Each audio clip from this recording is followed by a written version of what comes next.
Bab 110 Perebutan Kekuasaan Keluarga Tang.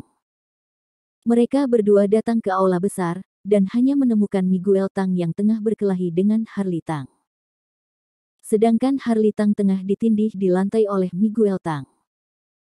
Dan orang-orang yang berada di sana, ada yang membantu untuk menengahi pertengkaran itu, dan ada juga yang memanggil orang kemari, sehingga tempat itu tampak sangat kacau. Maxon Wu kehabisan kata-kata. Padahal mereka ini adalah keluarga terkemuka, mengapa mereka malah mulai berkelahi di sini? Dan pada saat ini, ia menemukan Jenny yang tengah melirik sekilas ke arah seorang master alam Qi. Orang itu juga langsung berjalan kemari, sembari berteriak kencang berkata, "Jangan bertengkar lagi, nanti Tuan Besar marah besar lagi." Sembari berkata, ia mengulur tangan menarik Harley Tang. Maxon Wu menyipitkan matanya. Ia menemukan tangan orang ini penuh dengan reiki, dan tampak jelas bahwa ia ingin diam-diam menyerang Harley Tang. Ia langsung mengulurkan satu jarinya, dan menyerang pergelangan tangan orang itu, sehingga orang itu meringis kesakitan, dan langsung mundur ke belakang, mendongak menatap Maxon Wu tak percaya. Maxon Wu berujar tak acuh, "Kamu beraksi di hadapanku. Keberanianmu tidak kecil ya." Orang itu berujar kesal, "Apa yang kamu lakukan?" Maxon Wu langsung melayangkan sebuah pukulan, sehingga tinju berwarna emas terjatuh di dada orang itu, dan memunculkan suara ringisan yang dipendam, serta sebuah jejak tinju yang menonjol di belakang punggung orang itu. Usai menghajar jatuh orang itu, Maxon Wu mengulur tangan mengangkat Miguel Tang. Sekali diangkatnya, sekujur tubuh Miguel Tang juga kehabisan tenaga. Ia pun berseru kejut, "Lepaskan aku." Maxon Wu melemparnya pergi, kemudian memapah Harley Tang, mengerut alis bertanya, "Paman Tang, ada apa yang terjadi?" Harley Tang dibuat kesal hingga sekujur tubuhnya gemetaran, sembari menunjuk Miguel Tang berkata, "Si bajingan ini bisa-bisanya memakai Clarice mengancamku." "Oh." Maxon Wu mengedik alisnya tertarik, "Bagaimana ia mengancam Anda?"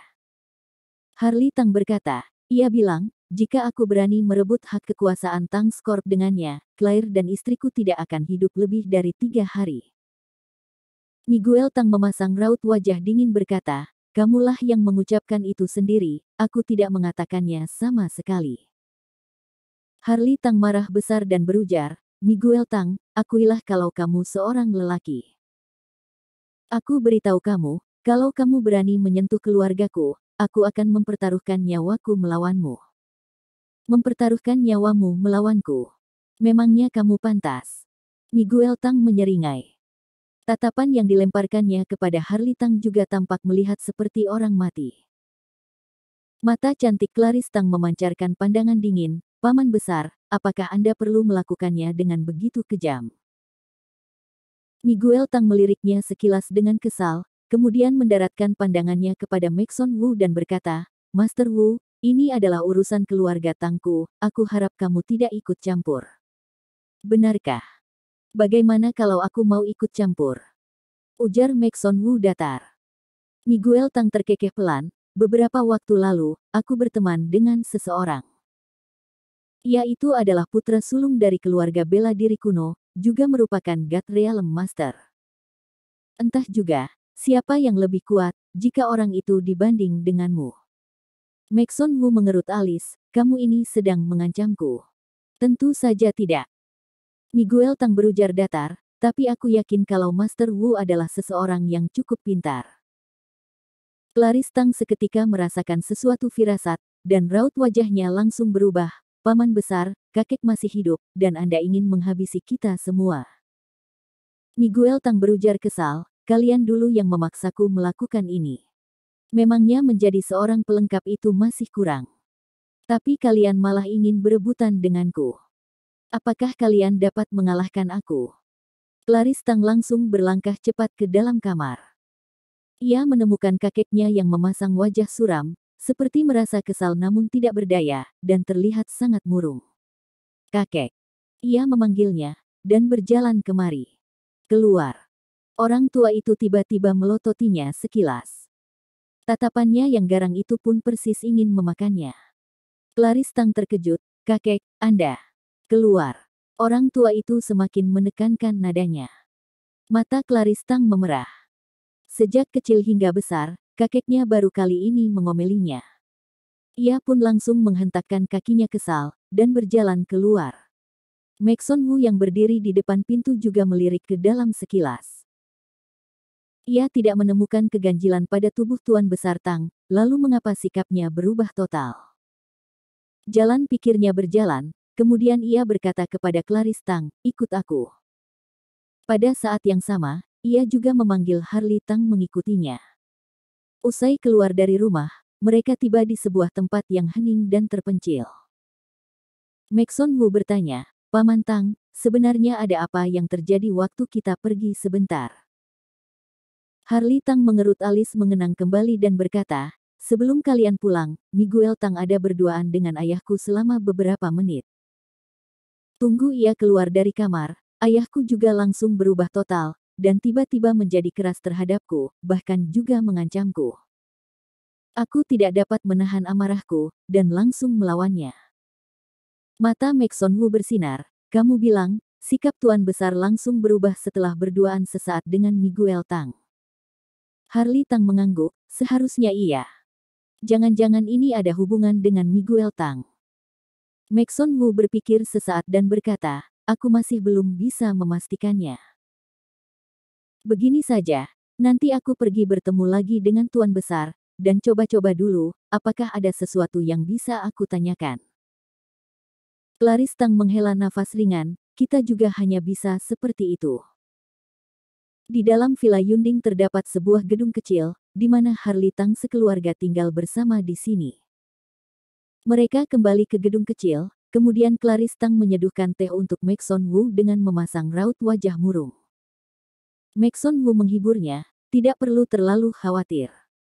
Jika Miguel Tang itu berani menyentuh kalian, aku tidak akan berdiam di samping begitu saja. Clarice Tang menatap Maxon Wu dengan penuh terima kasih, Kak, aku sungguh tidak mengerti harus bagaimana membalasmu. Maxon Wu membalas, kita ini teman, kamu tidak perlu begitu sungkan.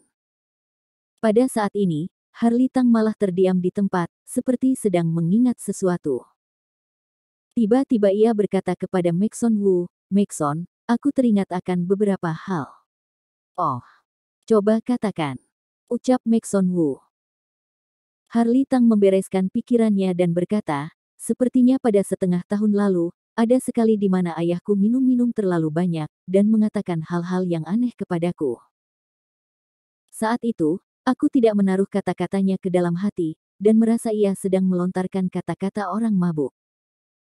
Maxon Wu sangat penasaran, oh, apa yang dikatakan Tuan Besar? Harli Tang berujar, ia bilang, kalau keluarga Tang kita ini bisa begitu sukses, karena kita mendapatkan bantuan dari seorang master. Dan master itu adalah seorang tokoh yang seperti dewa, sangat tinggi dan memiliki kemampuan yang tak terbatas. Master itu telah berada di samping ayahku selama setengah tahun. Dan setengah tahun itu juga, di mana keluarga Tangku meningkat pesat, dan menjadi semakmur ini, serta mendirikan dasar untuk semua bisnis sekarang ini. Tapi, saat master itu pergi, ia meninggalkan sebuah kalimat kepada ayahku, bahwa suatu hari ia akan mengirimkan seseorang ke keluarga Tangku. Orang itu akan melanjutkan isi pikirannya, dan ayahku juga harus mendengar perintah orang itu. Kalau tidak, keluarga ini akan hancur. Hingga sini, ia memandang Maxon Wu berkata, Maxon, menurutmu, ini benar-benar ada atau tidak? Karena orang itu sudah muncul, jadi sikap ayahku pun tiba-tiba mengalami perubahan yang begitu besar. Maxon Wu juga merasa tidak percaya. Bisa-bisanya kemakmuran keluarga Tang itu berasal dari bantuan seorang master. Usai berpikir, ia berkata, mungkin itu hanyalah kata-kata orang mabuk saja. Harli Tang menghela nafas pelan, tadi aku bertengkar dengan Miguel Tang saja, ayahku bisa-bisanya tidak keluar menghentikanku. Ini benar-benar sangat aneh. Dan pada saat ini juga, kepala pelayan buru-buru datang kemari dan berkata, Tuan Wu, Tuan Besar kita mempersilakan Anda datang ke sana. Clarice Tang agak kaget dan bertanya, apakah kakek tidak enak badan? Memang ada kurang enak badan, jadi ia mempersilakan Tuan Wu ke sana. Maxon Wu langsung berdiri, dan meninggalkan tempat bersama kepala pelayan itu. Ia lagi-lagi kembali ke gedung itu. Miguel Tang mereka sudah tidak ada di sana, dan aula besar juga terasa sangat tenang. Kepala pelayan pun membawanya ke ruang rawat inap, dan keluar begitu saja dengan menutupkan pintu. Tuan Besar Tang duduk di atas bangku dengan raut wajah yang sangat rumit. Melihat Maxon Wu datang kemari, ia bangkit dari tempat dan menangkup tangan berkata, "Untuk budi Anda, mohon Anda terimalah persembahan dariku." Maxon Wu buru-buru memapahnya, "Tuan Besar Tang tidak perlu sungkan. Aku ini temannya Clarice, sudah seharusnya aku menyelamatkan Anda." Surya Tang mempersilakan Maxon Wu duduk dan berujar, "Tuan Wu, aku dengar kepala pelayan bilang, kalau Anda itu adalah God Realm Master ya." Karena ia sudah membualnya, Maxon Wu pun tidak enak untuk mengelaknya, kemudian membalas, "Anggap saja iya." Mata Surya Tang pun langsung bersinar, "Pantas keterampilan medis Tuan begitu baik, aku sangat mengaguminya." Ia terdiam sesaat dan sepertinya agak ragu untuk membuka mulut. Beberapa saat kemudian, ia baru lanjut bertanya, "Tuan Wu, aku ingin menanyakan Anda satu hal. Apakah di alam ini ada dewa?"